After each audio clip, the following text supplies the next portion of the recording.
부어주소서. 성령의 충만한 기름을 내 안에 충만케 하소서. 성령의 기름을 내 안에 부어주소서. 성령의 충만한 기름을 내 안에 충만케 하소서. 성령의 기름으로 내게 기름 부탁할 때 주의 복음 전할 수 있네. 내게 기름 가득할 때 주의 사랑 베푸네. 그날에 우리 주님께서 밤중에 찾아오실 때에 기름 준비된 자만이 잔치 자리 들어가네. 그날에 우리 주님께서 밤중에 찾아오실 때에 기름 준비된 자만이 잔치 자리 들어가네.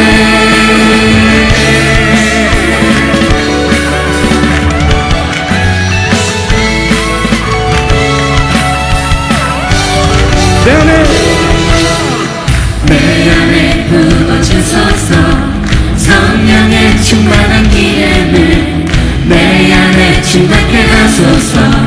성령의 기름으로 내 안에 부어주소서. 성령의 충만한 기름을 내 안에 충만케 하소서. 성령의 기름으로 내게 기름 가득할 때 주의 복음 전할 수 있네. 내게 기름 가득할 때 주의 사랑 베푸네. 그날에 우리 주님께서 밤중에 찾아오실 때에 기름 준비된 자만이 잔치 자리 들어가네. 그날에 우리 주님께서 밤중에 찾아오실 때에 기름 준비된 자만이 잔치 자리 들어가네. 그날에 우리 주님께서 밤중에 찾아오실 때에 기름 준비된 자만이 잔치 자리 들어가네. 그날에 우리 주님께서 밤중에 찾아오실 때에 기름 준비된 자만이 잔치 자리 들어가네. 그날에 우리 주님께서 밤중에 찾아오실 때에 기름 준비된 자만이 잔치 자리 들어가네. 그날에 우리 주님께서 밤중에 찾아오실 때에 기름 준비된 자만이 잔치 자리 들어가네. 그날에 우리 주님께서 밤중에 찾아오실 때에 기름 준비된 자만이 잔치 자리 들어가네. 그날에 우리 주님께서 밤중에 찾아오실 때에 기름 준비된 자만이 잔치 자리 들어가네. 오케이.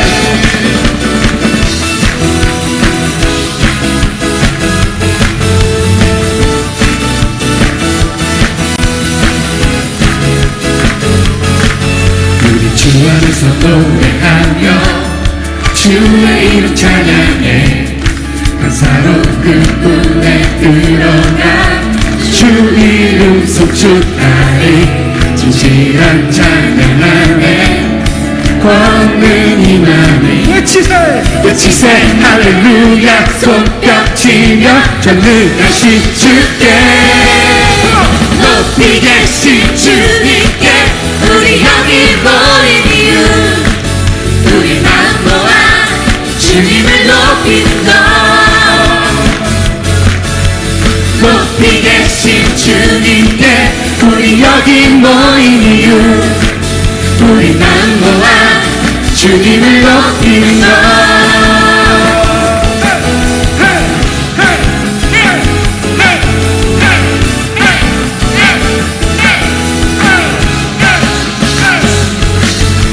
주 안에서 노래하며 주의 이름 찬양해. 감사로운 꿈에 들어가 주 이름 송축하리.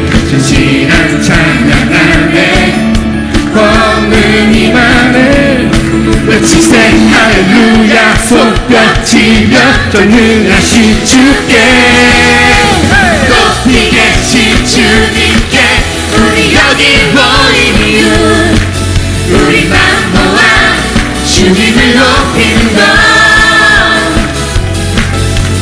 높이 계신 주님께 우리 여기 모인 이유 우리만 모아 주님을 높이는 것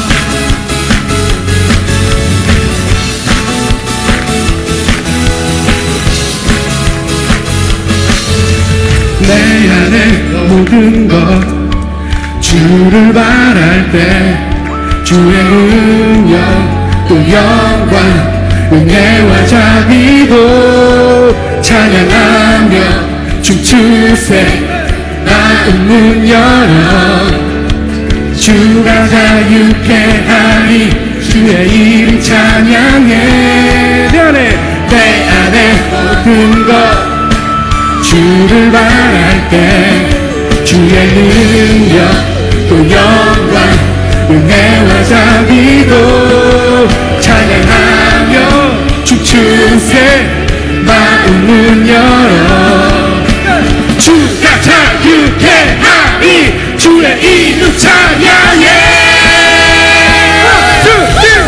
높이 계신 주님께 우리 여기 모인 이유 우리만 모아 주님을 높이는 것 높이 계신 주님께 우리 여기 모인 이유 우리만 모아 주님을 높이는 것 높이 계신 주님께 우리 여기 모인 이유 우리만 모아 주님을 높이는 것 높이 계신 주님께 우리 여기 모인 이유 우리만 모아 주님을 높이는 것 높이 계신 주님께 높이 계신 주님께 우리 여기 모인 이유 우리만 모아 주님을 높이는 것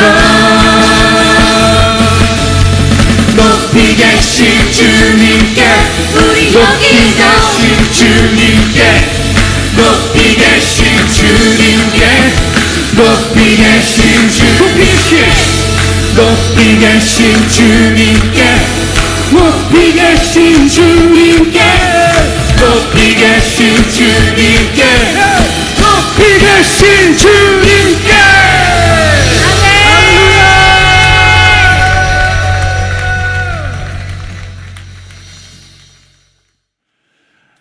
오늘 말씀은 지난 금요일과 조금 이어지는 부분입니다.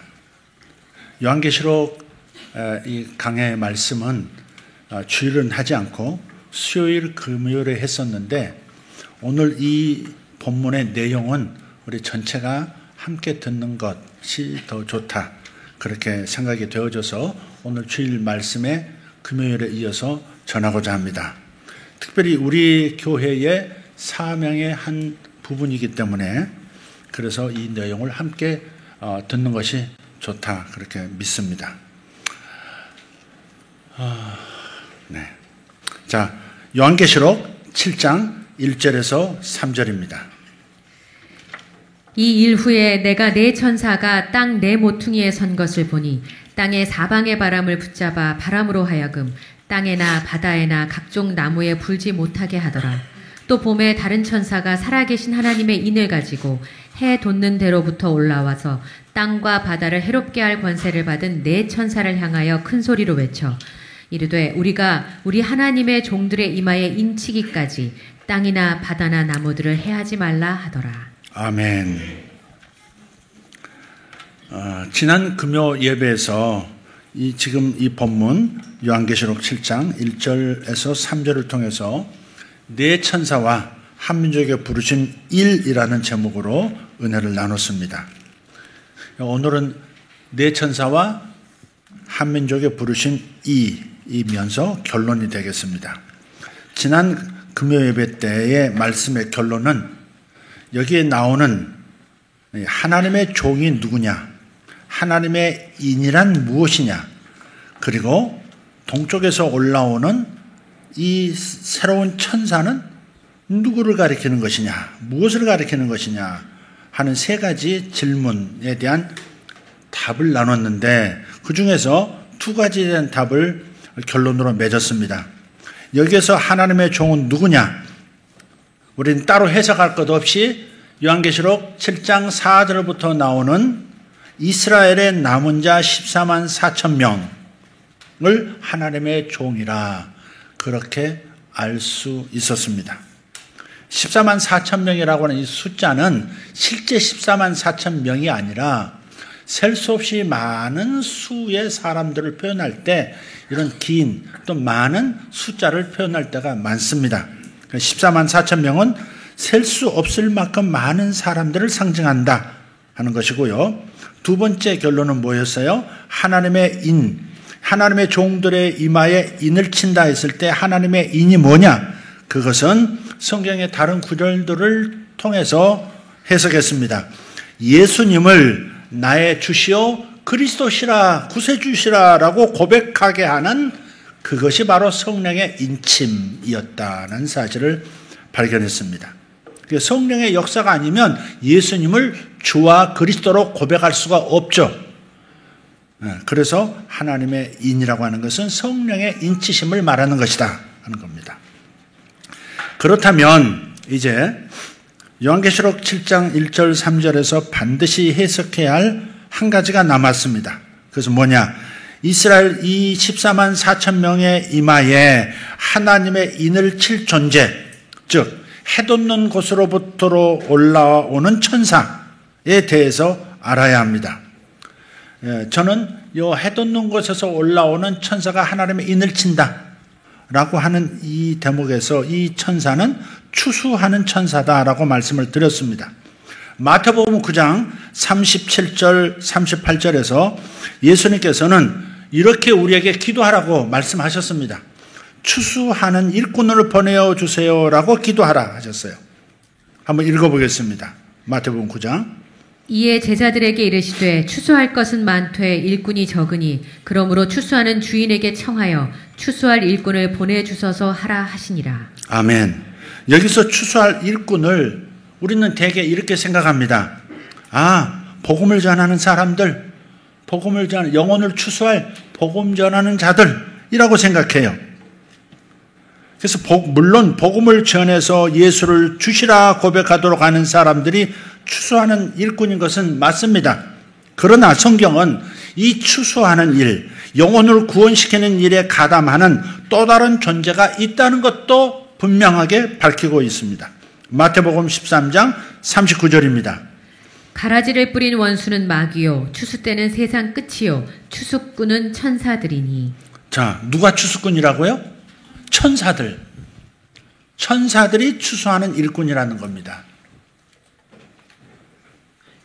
그리고 요한계시록 우리 읽었던 본문 7장 3절에서도 하나님의 종들의 이마에 하나님의 인을 친다고 했는데 여기서 우리라고 그러죠. 우리가 하나님의 종들의 이마에 인친다 이렇게 표현했던 이 우리라고 하는 말에는 예수님을 주와 그리스도로 믿고 고백하게 하는 일에 사람만 사역하는 것이 아니라 천사도 사역한다. 즉 사람과 천사가 동역함으로써 사람이 구원받게 되는 하나님의 인을 이마에 치는 역사가 일어나는 것이다 라고 밝히고 있는 겁니다.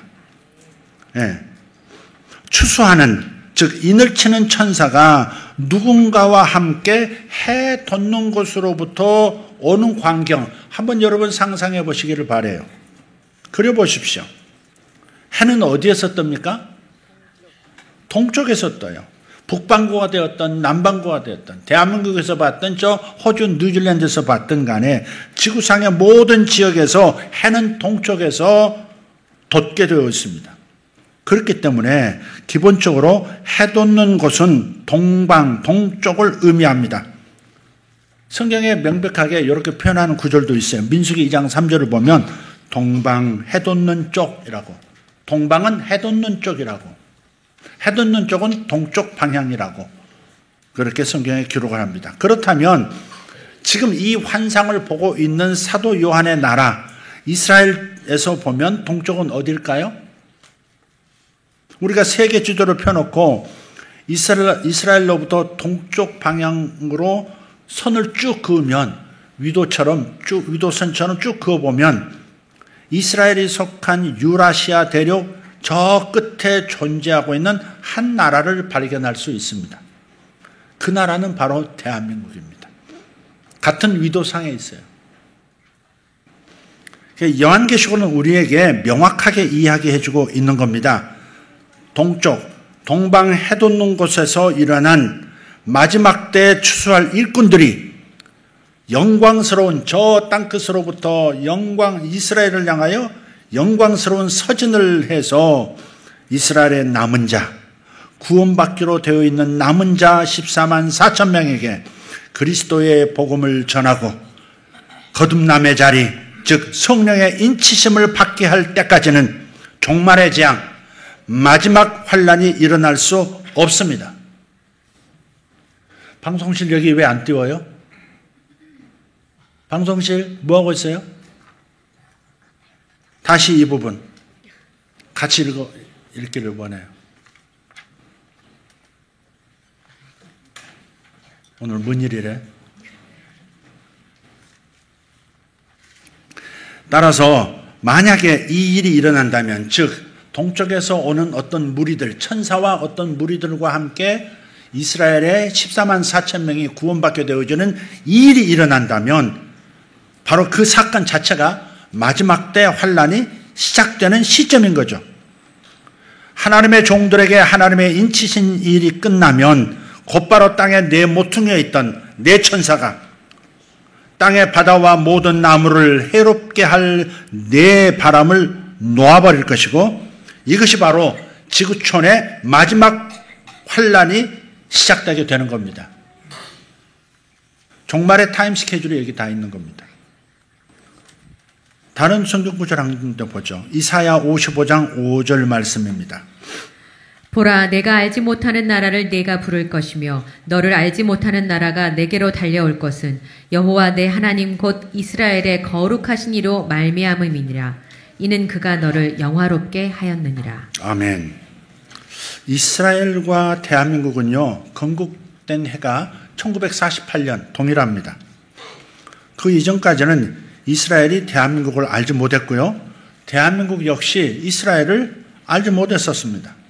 물론 성경을 읽는 모든 교회는 이스라엘이라고 하는 나라가 존재한다는 것을 알았지만 국가 전체가 서로를 하나의 국가로서 알고 인정하고 상대하는 관계는 아니었다는 겁니다. 그래서 네가 알지 못하는 나라를 네가 부를 것이고 또 너를 알지 못하는 나라가 내게로 달려올 것이다 그랬습니다. 여기서 너, 내라고 하는 것은 이스라엘을 가리킵니다. 이스라엘을 알지 못하는 나라를 이스라엘 네가 부를 것이고, 이스라엘 너를 알지 못하는 어떤 나라가 이스라엘 너에게로 달려올 것이다, 이렇게 예언되어 있습니다.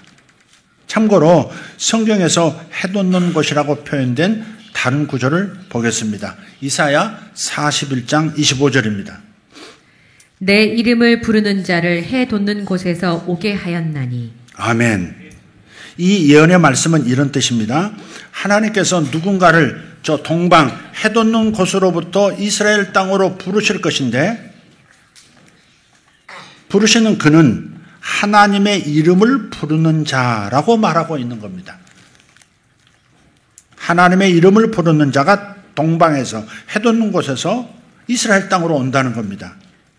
그런데 히브리어에서요, 부르는 자라고 하는 이 말은 코레라고 합니다. 코레. 부르는 자, 코레. 그리고 여호와 혹은 야훼를 한 음절로 줄여서 말할 때 야라는 단어를 써요. 야. 여호와, 야훼를 말해요. 그렇기 때문에 코레, 야. 하나님의 이름을 부르는 자. 혹은 하나님이 부르시는 자, 이것을 그대로 히브리 발음으로 말하면 바로 코레야가 되는 겁니다. 하나님의 이름을 부르는 자, 하나님이 부르시는 자, 코레야. 정리하자면 이 내용은 성경의 원래 의도를 밝혀낸 해석은 아닙니다. 약간은 억지스럽다는 느낌이 들지 않습니까? 그래서 본래 의도는 아니에요. 그러나 어쩌면 하나님께서 이 말씀에 담긴 본 의도와 함께 부수적으로 바로 이런 의미를 숨겨 놓으셨을 수 있다고 보시면 될 것 같습니다. 해돋는 곳 동방, 이스라엘의 동쪽 방향에 있는 유라시아 대륙의 나라들로부터 하나님의 이름을 부르는 자들, 하나님의 부름을 받는 자들이 이스라엘로 올 것이다라고 해석하면 충분하겠습니다. 물론 추수하는 천사들과 함께입니다.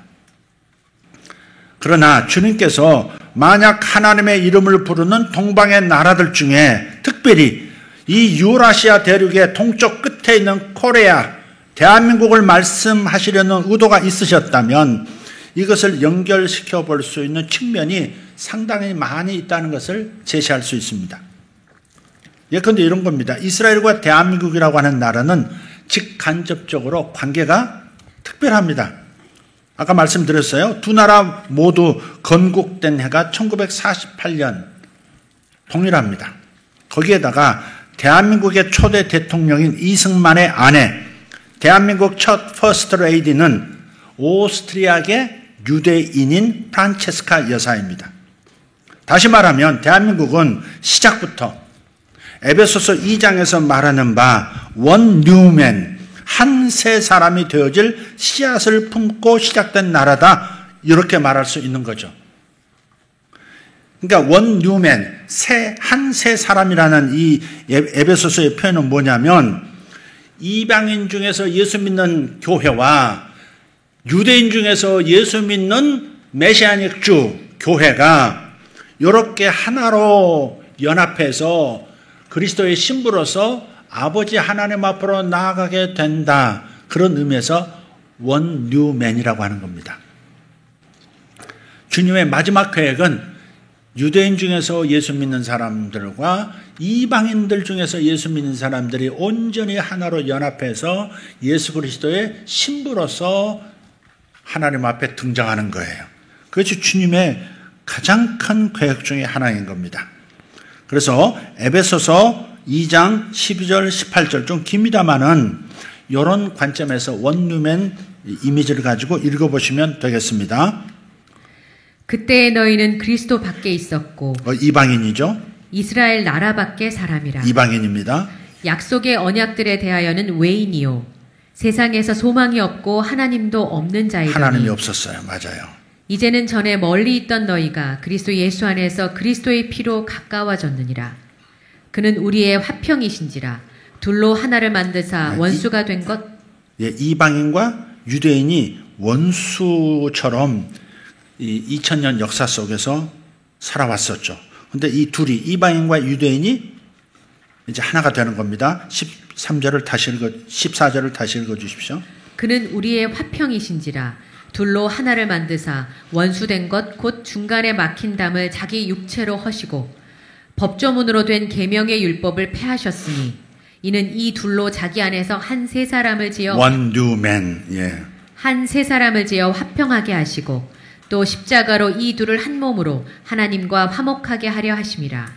원수된 것을 십자가로 소멸하시고 또 오셔서 먼 데 있는 너희에게 평안을 전하시고 가까운 데 있는 자들에게 평안을 전하셨으니 이는 그로 말미암아 우리 둘이 한 성령 안에서 하나님께 나아감을 얻게 하려 하심이라. 아멘. 아멘. 우리가 구약 성경을 통해서 알 수 있는 사실은 한 나라의 세워짐과 멸망, 이것은 하나님의 통치와 섭리 가운데 있는 것이죠. 또 왕이 세워지고 폐위되기도 하고 또 각 나라가 세워지는 때가 정해지고 그리고 각 나라 각 민족들이 거주하는 경계도 전부 하나님의 통치와 섭리 속에서 진행되고 있다는 것입니다. 하나님의 섭리 가운데 대한민국이 이스라엘과 깊게 연관되는 지점이 있다는 것도 놀라운데, 더 놀라운 사실은 구약에 계시된 그 이스라엘의 역사와 한반도의 역사 또한 너무나도 닮았다는 겁니다. 원래 통일 왕조로 시작되었던 이스라엘이 우상 숭배를 통해서 북이스라엘과 남유다로 나누게 되고요. 나라가 둘로 쪼개졌어요. 북이스라엘에서는 끊임없이 악한 통치자 아래서의 우상 숭배가 이어졌고, 남쪽 유다에서는 부분적으로 좋은 왕들이 나와서 여호와 하나님을 잘 섬기기도 했습니다. 이와 놀라울 정도로 비슷한 것이 또한 한민족의 역사예요. 근대 역사입니다. 한 나라였던 한민족은 북한과 남한으로 분열됐고, 북한에서는 현재 수십 년간 지속적으로 악한 통치자 아래서 인간 우상 숭배가 지금까지 이어지고 있고, 대한민국에서는 하나님을 경외하는 대통령들이 간간히 세워지고 있다는 사실입니다. 우리 대한민국과 이스라엘이 시작부터 닮은 꼴인 이유를 구약 성경에서 이처럼 확인할 수 있습니다. 혈통과 관계된 부분인데요. 이 주제는 많은 강의가 필요한 부분이기는 합니다. 이스라엘 민족의 조상은 아브라함이에요. 그죠? 아브라함에게서 이삭, 야곱, 그리고 12지파가 나왔고 현재 이스라엘이 된 거예요. 그러니까 이스라엘 민족의 조상은 아브라함입니다. 그런데 예수 믿는 우리에게 아브라함은 믿음의 조상입니다.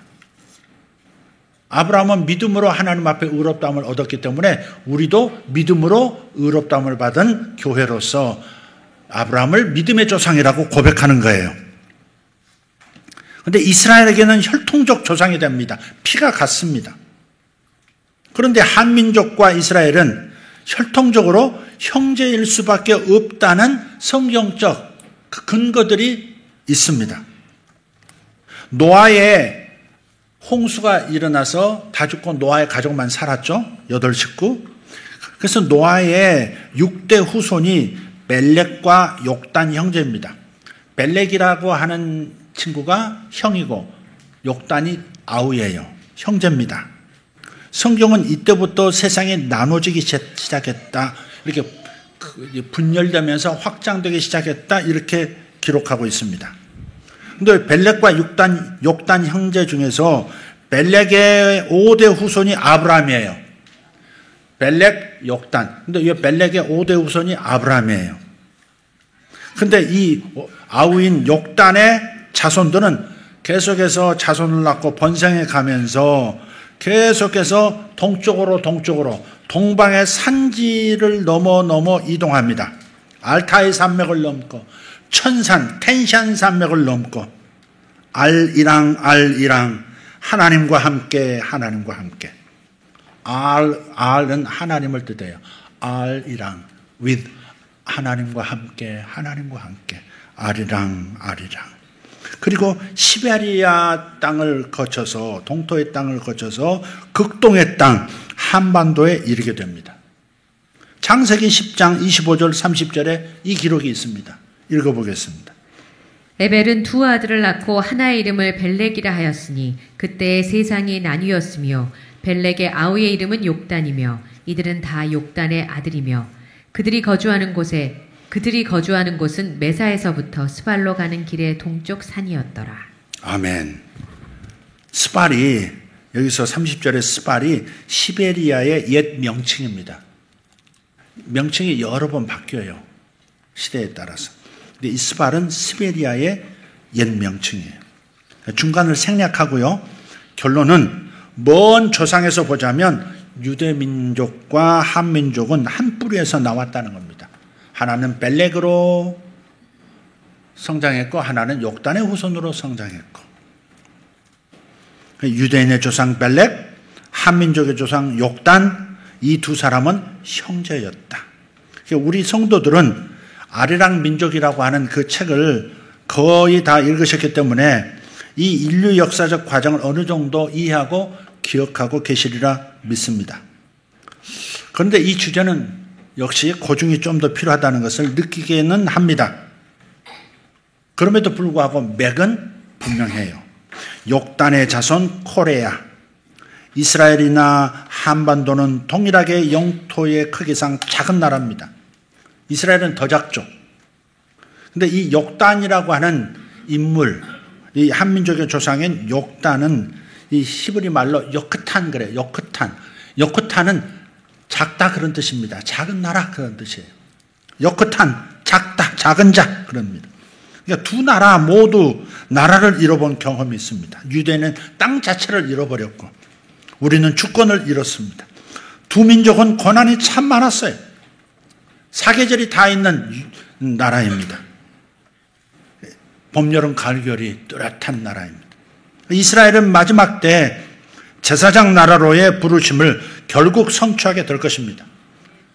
성경에 나오는 제사장 나라, 구약의 제사장 나라는 이스라엘입니다.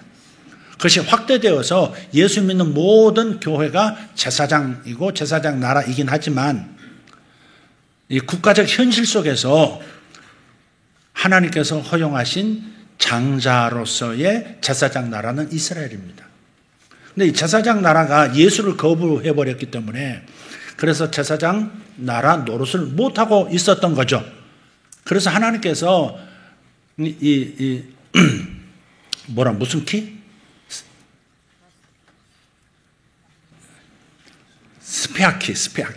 스피아키로서 요 이스라엘을 자극해서 제사장 나라로 돌아가도록 하기 위해서 믿음이 다른 나라에 비해서 풍성한 그 대한민국을, 코레아를 제사장 나라로 지금 사용하시고 제사장 나라인 이 한민족이 결국 본래 제사장 나라로 부름받은 이스라엘을 일깨워서 그들이 세상을 섬기는 제사장 국가가 되도록 자극하는, 도와주는 그런 역할을 하는 것입니다. 그래서 이스라엘은 마지막 때 제사장 나라로 부르신 그 부르심을 성취해야 돼요. 예수께서 성취하셨던 바로 그 땅, 그 감람산, 그 예루살렘에서 주님의 재림을 준비해야 하는 민족입니다. 그러니까 유대인들은, 이스라엘 민족은 주님의 초림, 하나님이 인간 되어 이 땅에 오시는 그 일을 준비했던 민족입니다. 마찬가지로 주님이 다시 재림하실 텐데 재림하시는 그 일도 유대인들이 준비하는 거예요. 그런 의미에서 유대인이 이스라엘이 중요한 나라인 겁니다.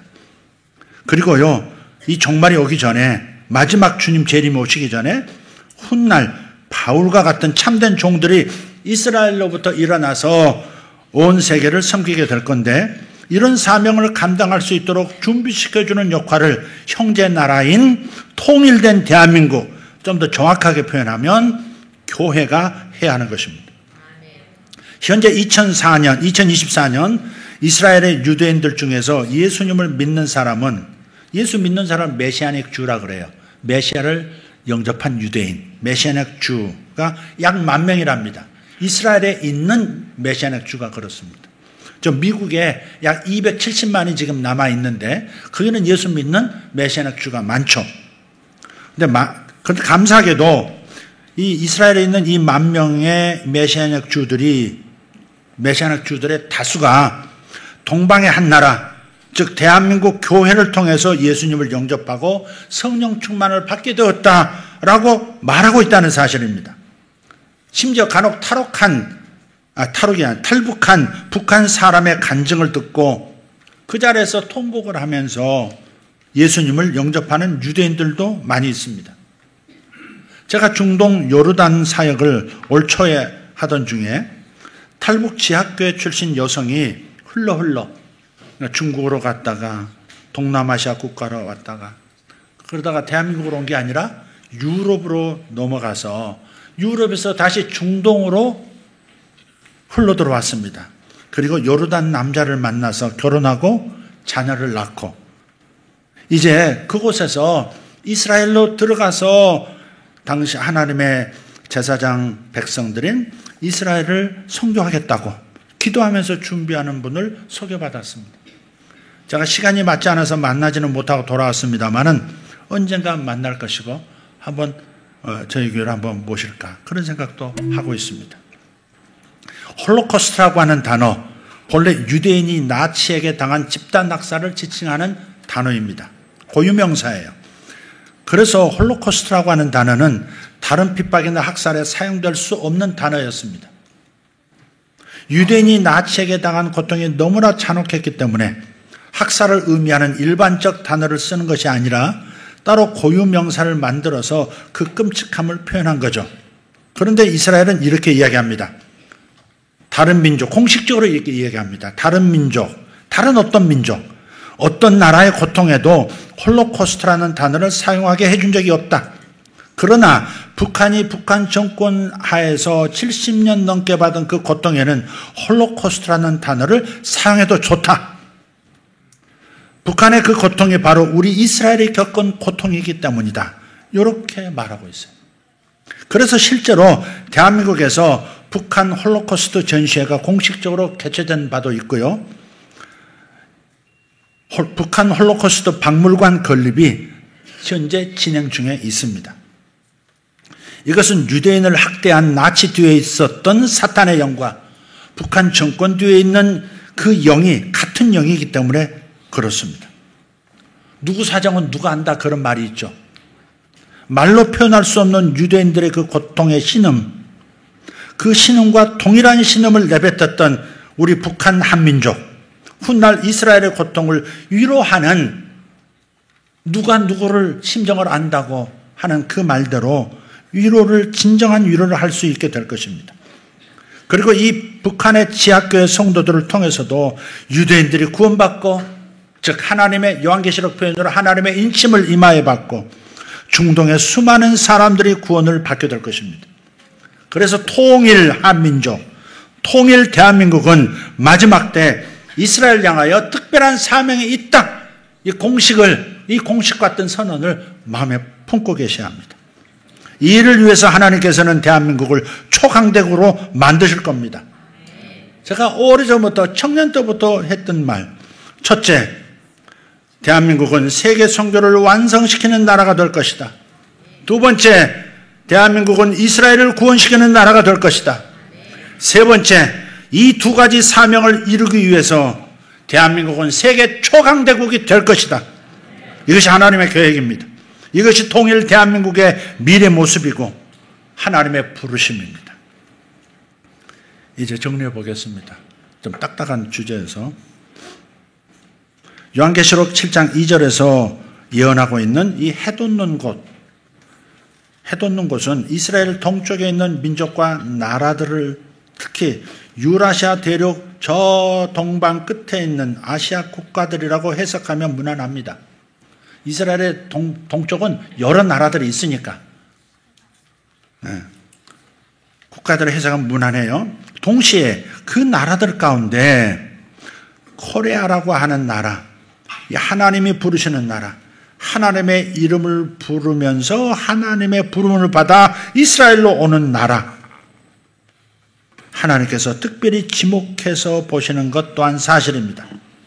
다시 말해 욕단의 후손인, 유대인과 같은 형제인 욕단의 후손인 대한민국, 한민족은 이 마지막 때 멜렉의 자손인 형제 이스라엘을 향하여 특별한 사명을 가지고 있습니다. 형제가 형제를 돕는다는 말씀이 성경에 있어요. 우리는 그래서 이스라엘을 향한 특별한 사명을 가지고 있는 겁니다. 시편 120편에 22편에 이렇게 말씀했죠. 예루살렘의 평안을 구하라. 예루살렘을 사랑하는 자는 형통하리라. 예루살렘을, 이스라엘을 축복하시는 분들 되기를 바랍니다.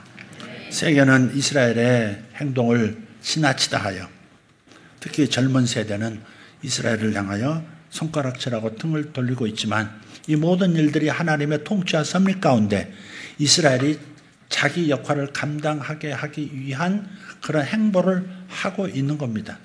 하나님의 통치하심에 인도되어서 지금 그렇게 진행되고 있는 겁니다. 거기에서만 난리가 나는 게 아닙니다. 제가 이미 말씀드렸습니다. 미국 안에 가장 안전한 나라라 해서, 보호받는 나라라 해서 미국 안에 270만 명의 유대인이 아직 사명의 땅 이스라엘로 돌아가지 않고 있습니다. 그래서 저들이 돌아가지 않는 까닭은 거기가 안전하고 자기 재산을 지킬 수 있고 자유민주주의 국가의 출발점이기 때문에 아직 머물러 있는 겁니다. 그러면서 그곳에서 미국을 움직이고 세계를 움직이는 세력이 되어 있습니다. 그런 하나님은 그것을 그들의 안전하다 좋다는 둥지를 털 것입니다.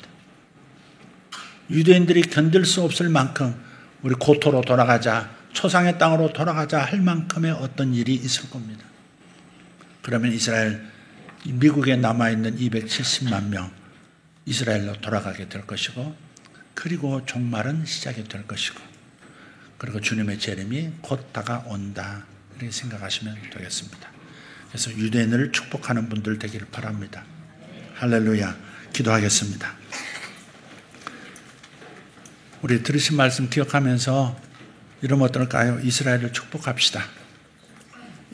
이스라엘 축복합시다. 이스라엘 지금 전쟁 중인데 새로운 질서라고 하는 작전명을 가지고 지금 전쟁 중입니다. 이스라엘을 축복하고, 물론 주변에 있는 나라들도 축복해서 이런 위기의 시대에 예수님을 영접하는 역사들이 있도록 기도해 주시길 바라고, 우리가 이스라엘을 깨우는 데 있어서 제사장 나라의 위치로 가게 하는 데 있어서 통일 대한민국이 매우 중요한 역할을 해야 하기 때문에, 그래서 우리 남과 북이 속히 통일되도록 주님 역사하여 주시옵소서. 중국이라는 나라를 지금 하나님이 다루셔서 북한을 관리할 수 없는 지경까지 다가가고 있습니다. 아주 통일의 적기가 오고 있는 것입니다. 그래서 이 시간 통일 대한민국을 기도해 주시고, 이스라엘의 새로운 질서 그 목표가 이루어질 수 있도록 기도하겠습니다. 주여 감사합니다.